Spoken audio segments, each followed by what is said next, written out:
Slide, please. Well, welcome. I want to give just a brief overview of the cryptocurrency landscape. I think we all know, you look at this quote, that Satoshi Nakamoto back in 2009 wrote a white paper and in effect created this new digital currency. And if you look at the quote, he gave us some pretty good advice that it just might make sense for us to own a little bit of Bitcoin. Would have worked out well, right? Well, then the next year in 2010, the first known commercial transaction took place. And the software developer by the name of Laszlo Hanyak, he put a post on a site called bitcointalk.org. And he said that he would agree to give 10,000 Bitcoin in exchange for 2 pizzas. Such a deal, right? However, if you read the quote, he did want to get those special toppings on that pizza, right? And interesting, it took 2 days for somebody to respond to his request. And it was a teenager, this guy, Jeremy Sturtevant. And he sent Laszlo the pizzas from Papa John. And Laszlo gave him the 10,000 Bitcoins. And if you look at the end of this quote, Laszlo was very pleased with what he did, right? I just want to report that I emphasize, successfully traded 10,000 Bitcoins for pizza. All right, Laszlo. I don't know how Jeremy thought about this trade, but he probably walked away with a smile on his face, right? But things now have changed quite a bit since then. Fast forward, and you can buy a lot more than 2 pizzas with your 10,000 Bitcoin, right? And along with the price increases come a lot of excitement and hoopla. It seems like everybody wants to jump into space. Whoops, that did not work. I'm going to go backtrack. There we go. Anybody hear of Katy Perry? Songwriter, musician, right? Okay. As you can see, Katy loves cryptocurrency. She painted a different cryptocurrency each one of her 10 fingers, took a picture, and then she sent it out to her followers on Instagram, over 68 million. And if those 68 million followers had not heard of and knew nothing about Bitcoin or cryptocurrency before Katy sent them this picture, they do now. Millennials love Bitcoin and cryptocurrency. But despite all the hoopla and despite the fact that the price of Bitcoin and other cryptocurrencies has exploded, there's still a lot of doubt and naysayers when it comes to Bitcoin and cryptocurrency. Slide. There we go. Here's some quotes. Warren Buffett, he refers to Bitcoin and cryptocurrency as a joke. His partner, Charlie Munger, is even less excited about Bitcoin and cryptocurrency, saying that you'd have to be, I guess, an ass to even consider investing in it, and refers to it as total insanity. And then we have Jack Bogle of Vanguard, and he doesn't like it either. And then I think we all know what Jamie Dimon said last year about referring to Bitcoin as a fraud and a flop and that it was going to implode. However, on the other side of the fence, you also have some very serious people who are firm believers in Bitcoin, right? I think you've all heard of Bill Gates, right? He likes it. He thinks there's certain advantages that it has over fiat currency. He doesn't think it's going to replace fiat currency, but he does think there's a definite niche for it. Then you got the eccentric billionaire Richard Branson. He actually thinks that Bitcoin could be transformative and change our world. And then you have Abigail Johnson, who is the CEO chairman of Fidelity. I think we've all heard of Fidelity. And Fidelity has their own innovation lab. And they take their innovation very seriously. They take a very long-term view of innovation. And about 4 years ago, they started experimenting with Bitcoin. They started using it in their employee cafeteria so the employees would pay for their food with the Bitcoin. And shortly after that, they started mining it. And according to Abigail, what she said on the internet a few months ago last year is that they didn't do it to make money. They just did it to start educating and learning about Bitcoin. But she added, we are making a lot of money. And reports say that Fidelity has mined as much as 200,000 Bitcoin. Not bad for an experiment, right? And then there's Christine Lagarde, who is head of the International Monetary Fund. And at their annual conference in D.C. last October, she said that it's high time for central banks and the regulatory authorities to start paying very close attention to what's happening with digital currencies. And as you can see by this quote, she thinks there's going to be massive disruption. So on the one hand, you have legendary investors like Warren Buffett and Charlie Munger and Jack Bogle, and then probably the premier commercial banker in the world, Jamie Dimon, who are very much against Bitcoin and cryptocurrency. And then on the other side of the fence, we have a revolutionary technologist in Bill Gates, and we also have a brilliant billionaire, Richard Branson, who's now trying to, his latest company, get us to the moon. And then we have Abigail Johnson, who's head of one of the premier financial institutions in the world. And then you have Christine Lagarde, who's head of the International Monetary Fund. And if you look around what's happening in space, the activity is just as diverse and schizoid as these opinions are. You know, we all know, I think, that the CBOE and the Merck announced at the end of last year they're going to start trading Bitcoin. NASDAQ filed suit. The International Continental Exchange, ICE, out of Atlanta, they're not trading it, but they recently filed to get 5 patents to trade 5 ETFs tied to Bitcoin futures. They also partner with Blockstream to start delivering data from 15 global cryptocurrency exchanges. And ICE, the exchange, also is a heavy investor in Coinbase, which is the #1 cash cryptocurrency exchange in the world. So you have some really different opinions going on all over the place. And who are we to believe?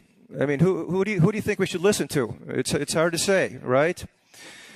In summary, if you look around the space, you see some major players who are for it and they're doing something about it, and some major players who will not touch it. For example, with the banks, you can't trade Bitcoin futures, right?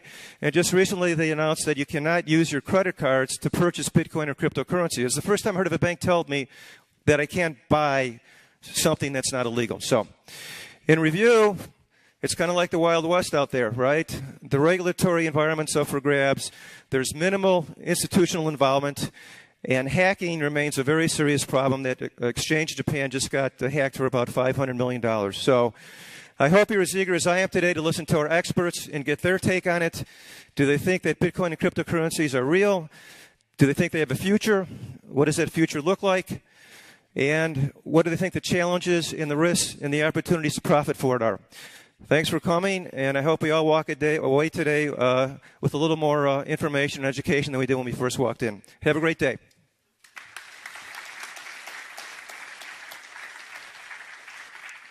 All right. So many of us are newer to cryptocurrency, but there have been some individuals who have been doing it for quite a while. One of those individuals to tell us about his journey in cryptocurrency is Reggie Middleton. Reggie, come on up.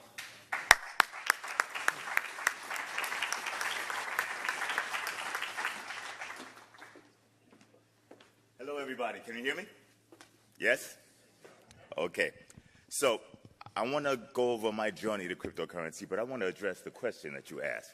So there were 2 groups. One group said that Bitcoin is a fraud. The other group said that generally cryptocurrency is the future. Does anybody recognize any commonality between the 2 groups or within each group?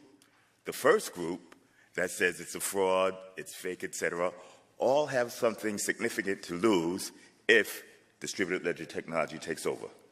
So, Warren Buffett, very successful guy, major shareholder in Wells Fargo and many other banking institutions, such as Goldman Sachs, when they were failing. Jamie Dimon, who happens to sit on the board of his own regulator, the New York Federal Reserve, and is the CEO of the largest bank. But if Bitcoin or other cryptocurrencies enable peer-to-peer technologies, you need a lot less services of what institutions? Banks. Okay, I can't remember the other guys who said it was a fraud, but you know, we can have that discussion a little later. Now, fast forward to the other group. None of these groups have ties to extant businesses that would be disrupted significantly by Bitcoin. So they can be a bit more honest, objective. Just my opinion. Okay, so my name is Reggie Middleton. You see that. I was asked to go through my journey into, it says Bitcoin, but really distributed ledger technologies, and we'll get to the difference sometime later. I graduated college in 1990-89. I started in Prudential Securities, in Prudential Insurance. After 9 months, corporate America and I decided that that was a marriage that wasn't going to work. So we parted ways. It was not the most amicable divorce, but I haven't looked back since. I've been an entrepreneur ever since. I started early on in the early 90s. I tried to write software. During the .com days, I created what was the precursor or the early version of Google Docs. Basically downloadable Java applets that had word processing, Excel, stored files on the server. I thought it was a phenomenal idea. It didn't catch on. They thought it was absurd.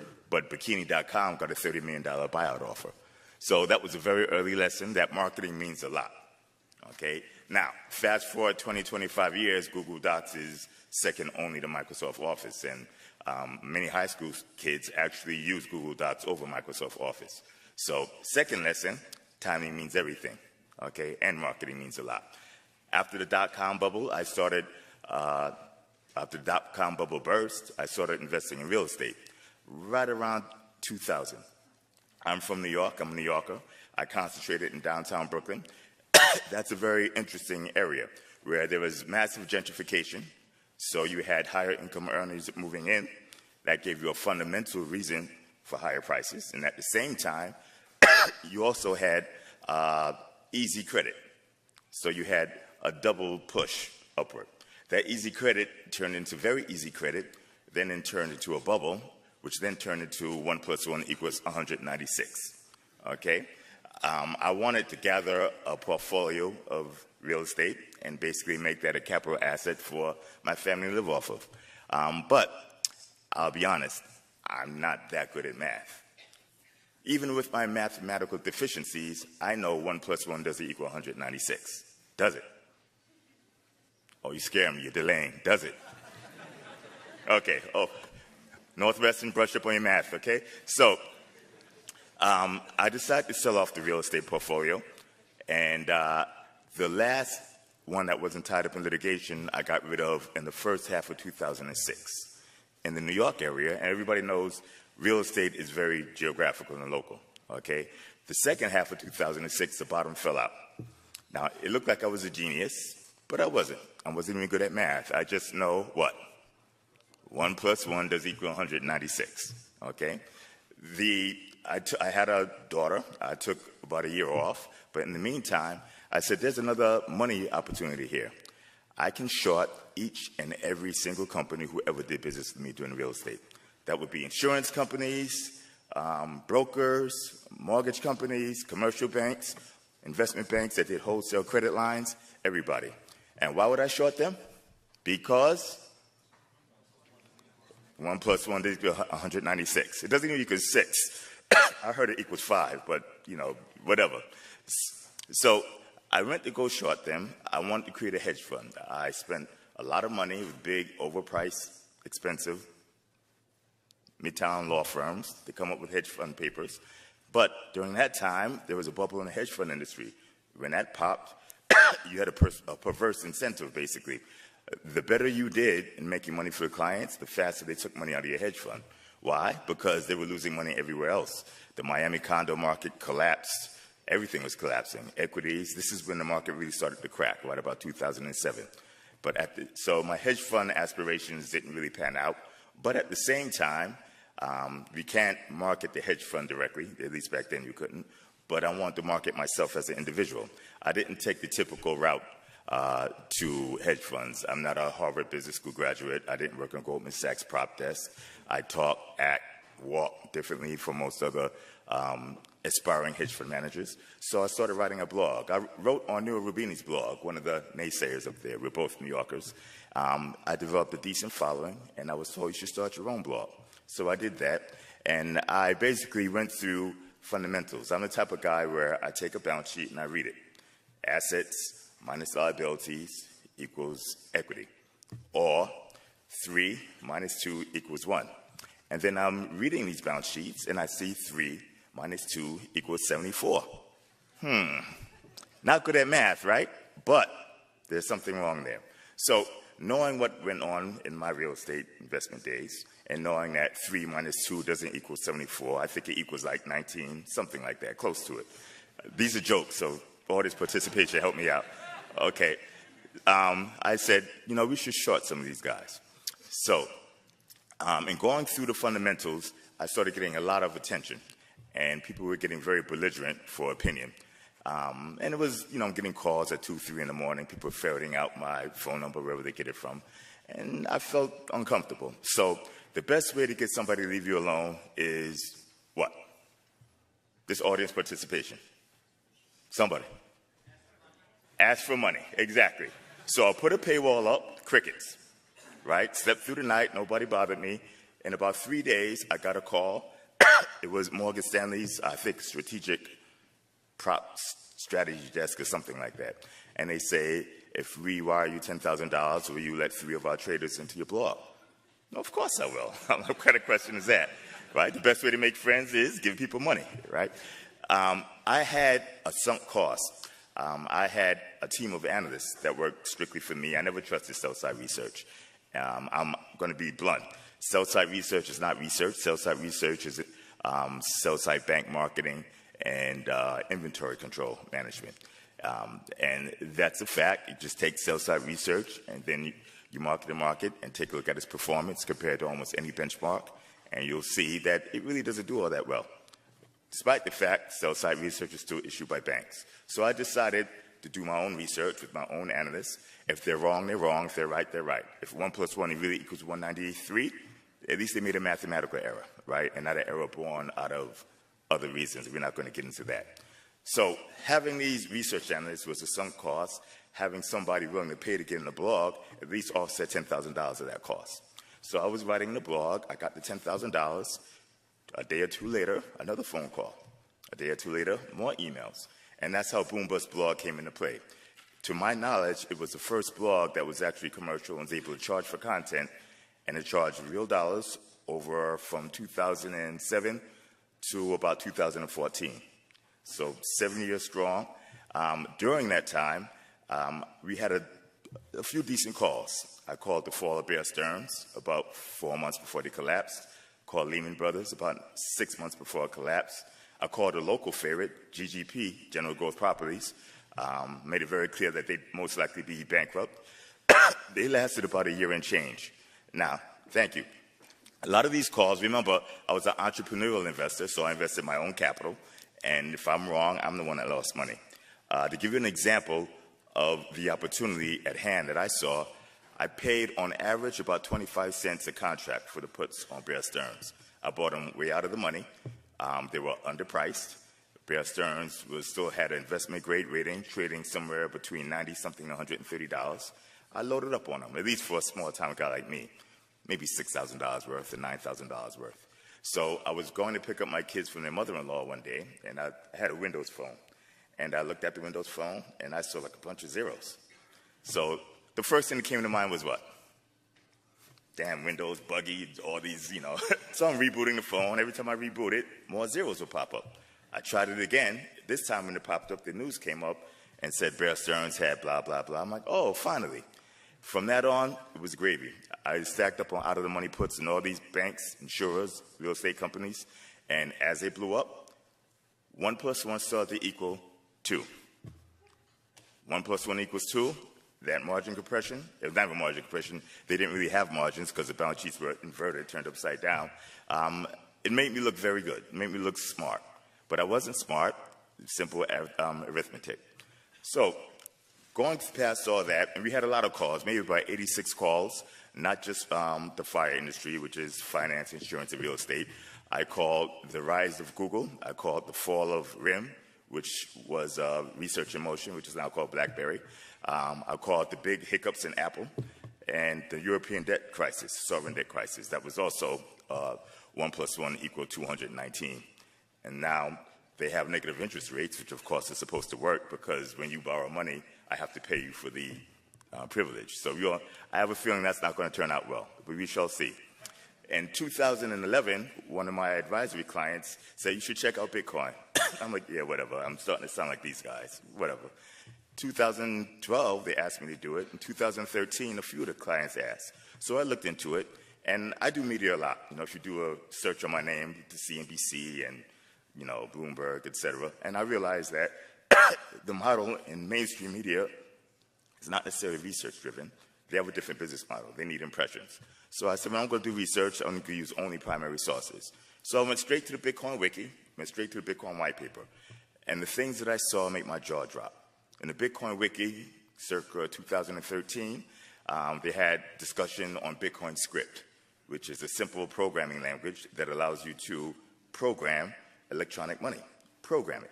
That means I'm broke, so normally if you reach in your pocket, you take out $1. I don't have any. Let's presume this is a Federal Reserve note, otherwise known as a dollar. So you take out $1, you can script this dollar, I could give it to that young lady, and then I could program it to say if that young lady delivers This 5-ounce, 3.2-ounce bottle filled with water, properly on time, she gets to keep the money. I can actually give her this money, and I don't have to worry about her balance sheet. I don't have to worry about her credit rating. I don't have no counterparty risk whatsoever. Why not? Because she escrows capital as well. So I get the bottle, and it's done. Perfect deal. I don't get the bottle, she can't spend the money because we can actually program the transaction. That's phenomenal. This was 2013. As I'm reading it, I'm literally looking over my shoulder like, did anybody else read this? So I did some due diligence, looked around, and apparently, despite the fact that you have programmable money, that not was only programmable, it had its own transportation rails, which you didn't have to pay for. Forget Western Union, forget JP Morgan, who says this is a fraud, forget Wells Fargo and Mr. Very Successful Warren Buffett. And these are very successful men, don't get me wrong, but there's an ulterior motive behind everybody, including me in this presentation. So programmable money, its own transportation rails, absolutely transparent auditability, where you can see everything go through the network. This is all stuff that most people pay for, most entities can't even achieve. On top of it, this network, which is fully transparent, right, and almost free, has never been hacked and never been compromised. Now, does that sound like it's a good idea to anybody? Nobody. Okay, I guess I'm the one, that's why I'm the one that started the company, nobody else did, but I thought it was a good idea. So we started building a peer-to-peer swap system that allowed you to swap value conditionally between, let's say, Tom and Dick and Harry. This value swap used Bitcoin, but it was contingent upon an outside data feed. This data feed happened to be one of 45,000 tickers. So basically, you could trade the value of anything that's traded through Charles Schwab, Merrill Lynch, etc., for about a fifth of the cost without having to worry about any counterparty risk, any credit risk. You never needed a third party, a broker. You didn't even need an exchange. Thought it was a wonderful idea. So I threw a bunch of patent filings in all over the world just to make sure if it was worth anything, I could have some potential security. I tried to market it. Not many people got it. This is 2014, 2015. 2016, 2017, more people started getting it. I decided to go at it again. I did a token offering in April 25th, 2017. I sold the tokens for $1, and this token offering was very different. This token offering was a pure utility token, not a security, not meant as an investment, and it represented prepaid fees for our products and services as a software license. I priced it at $1. I launched it. Didn't really market it much, but I had a decent following. So a few people bought the tokens, and I offered one of our services, a product, before the end of the token offering, which was 32 days. We were giving research, but we were doing research on other ICOs, initial coin offerings. Right now, today, I looked at it just now. I think the token is trading at about $300. A difference, there is a delta between the day that I offered it and now, but that's not really the point. I think people are starting to realize the value of the services. At the same time of delivering this research, we also created a financial machine. We call it Vader. Now, our business model, the company's name is Veritasium. Our business model is we sell forms. We sell contracts. Does anybody remember the Bloomberg forms that used to buy in the stationery? Nobody? Okay, I'm older than I look, but Bloomberg forms are basically contracts, blank contracts that you buy out of the stationery. Power of attorney, leasehold, money purchase order, which is a mortgage. So you buy this blank contract, you fill in the blanks, and you send it to somebody else, and they sign it, execute it, you have a deal. Well, we're doing the same thing, okay? And in doing the same thing, one second.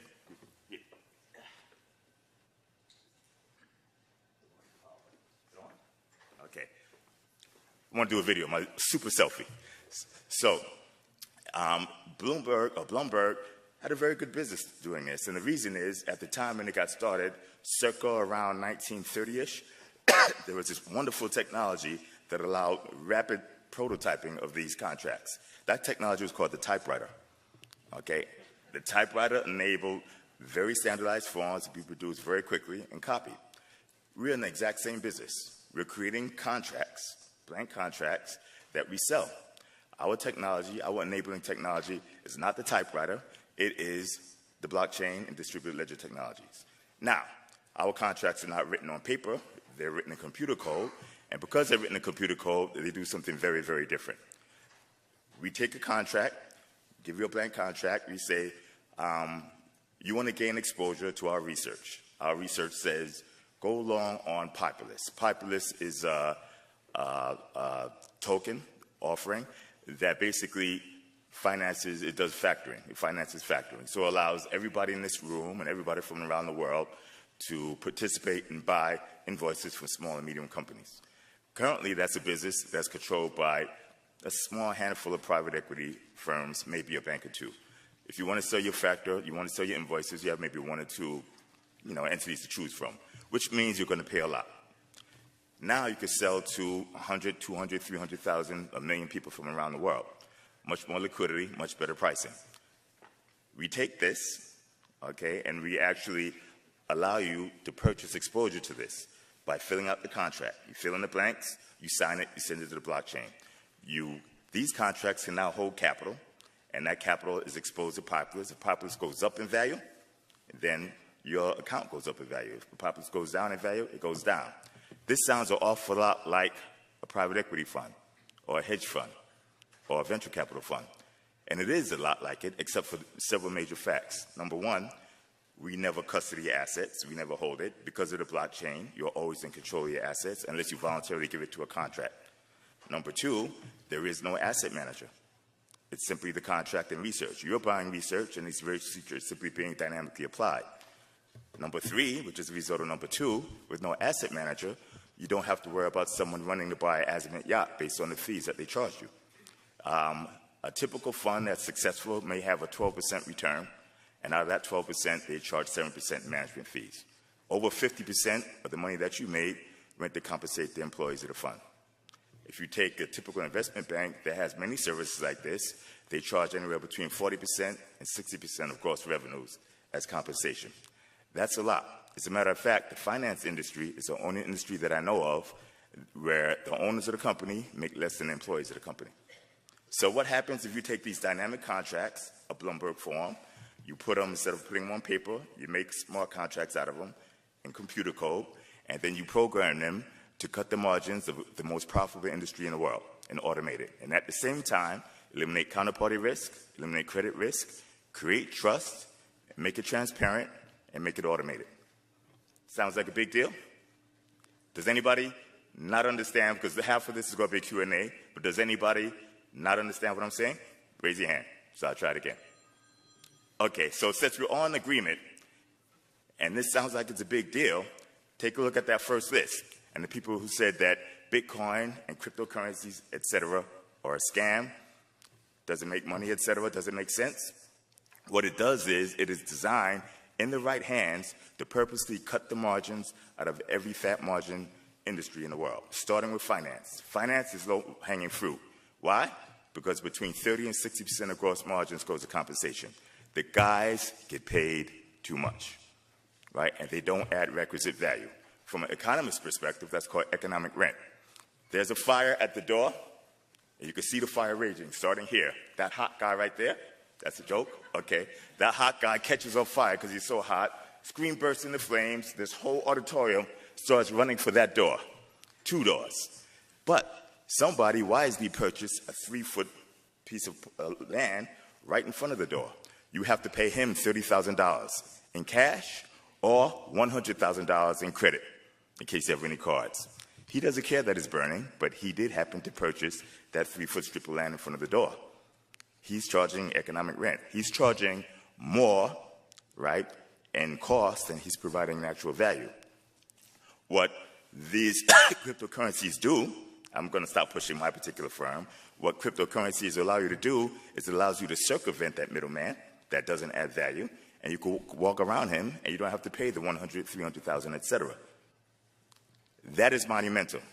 That is a paradigm shift. If you thought the internet was destructive, you haven't seen anything. Now, these guys who happen to own that 3-foot strip of land, Jamie Dimon, Mr. Buffet, et cetera, and not knocking them, but they have a very, very strong incentive to get everybody to think that this stuff is hocus pocus. But it's real, okay? Our product is actually ready to go, and it's undergoing regulatory review, and we have to, move it and shape it to get it to work without tripping regulatory tripwires, because this was never capable in the past. For instance, you take a smart contract, you load it with capital, you sign it, you fill in the blanks, I want to do X, Y, Z. Let's say you enter into our financial machine, you send it off, okay? Is our financial machine an asset manager? Is it an investment advisor? Is it a fund? Is it a broker-dealer? It's really hard to know. I have some very, very powerful legal minds working on it, and so far they're like, no. I'm not going to mention how much I'm paying for the no, but, and if you hear me, so, but we're working on it. One of the things that is confounding is this technology allows you to trafficate something that's only been unified in the past, the concept of custody. With distributed technologies, the blockchain and the smart contract, you can separate ownership here, custody here, and control there. So you've got 3 different entities, and each one has ownership, custody, control. Previously, if you had possession, quadruplicate, ownership, custody, control, possession. Okay? Previously, if you had possession, chances are you had custody. And if you have possession and custody, the argument could be had that you had control.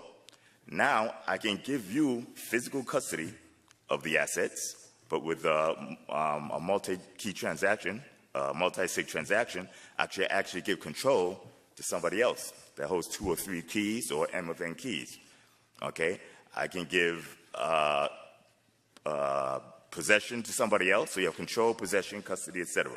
Being able to take something that was historically very simple and then separate it and then slice and dice it, it creates a conundrum for securities laws and other laws and regulations that were created in, 1933? I'm not a lawyer. When was the Securities Act created? 1930-something, right? It is 2018. Okay, they have went through several paradigm shifts, and they were able to, retrofit, right, and shoehorn other technologies into the 1933 Act, etc. But now in 2018, these things are unheard of. So I'm working, we're looking, we have a demonstration of the software in front of a regulator. Hopefully I get to impress them. But in the meantime, we're trying our best to fit the current roles. Now, it's not just the regulators that have an issue. It's not just the banks that have an issue with this. Any industry where value is transferred and value is transferred through someone who charges economic rent is in danger. Why? Because you're charging too much for your services. For instance, I have a broker, and a broker controls the transaction between me selling a house and someone else buying it. That broker charges 6%. We could have a smart contract that could do the same deal for 45 basis points. Okay, and it does the closing in maybe 17 minutes versus 18? 5? Okay, versus 18 minutes versus 45 days to 6 months. At the same time, it cuts out all the middlemen that don't add value to the transaction. We have healthcare, you have IT, you have the legal profession, you have real estate, you have insurance, you have risk management, you have the trading of privacy, the trading of intellectual property. Anything can be disintermediated if you have a middleman. Now, basically, as discussing my journey into cryptocurrencies, I started looking at balance sheets, doing fundamental analysis, looking at global macro trends, went through Bear Stearns, GGP, etc., landed in the crypto space, and I'm right back where I started from. Okay, pure fundamental analysis. 1 + 1 = 2. Right? What industry did I chose to go for? The industry where 1 + 1 = 6 in terms of compensation and leverage. From there, we go to each and every other industry. And I want to cut it short because I have 4 minutes, but I will keep going. But I want to make this, is it 4 minutes, right? I want to make this a Q&A session. Does anybody have any questions about what I asked? If I get crickets, I'm so embarrassed. So I paid somebody to ask a question in case nobody volunteers. No questions. Okay. Stand up and yell, please. What's your thought on all of the ICOs going on around the world? We're up to, what, 13, 1400? Mm-hmm. Can they all survive? What shakeout do you foresee? Okay. So I notice when everybody addresses this space that uses this technology, they tend to forget the fundamentals. Does anybody know the success rate or the failure rate of a typical startup?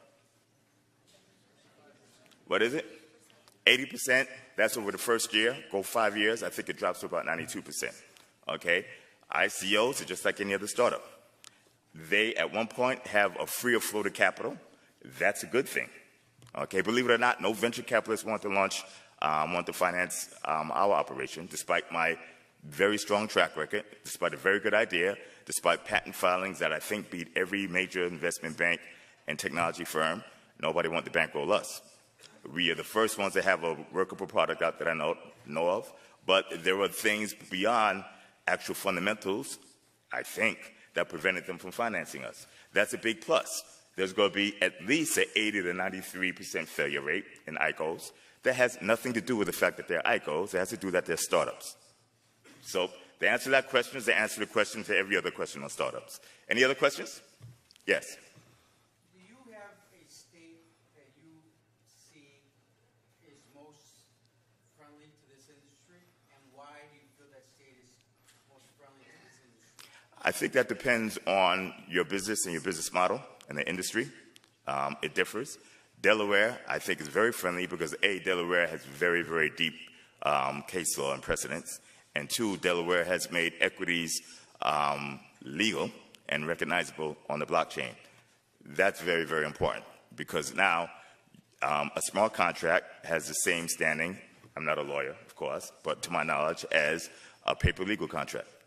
So you believe if Illinois makes equities legal on a blockchain, or just permissible, or makes them not illegal, that would be? If Illinois were to make smart contracts with this, have the same legal standing or similar to traditional contracts, I think that would go a very long way. Because the smart contract could be the equity, it could be a bond or debenture, it could be an agreement to sell your house, it could be an agreement to meet a pretty girl at a date tomorrow morning. Thank you for the information. I'll make sure to do it. Okay. Okay, how about a hand for Reggie? Thank you.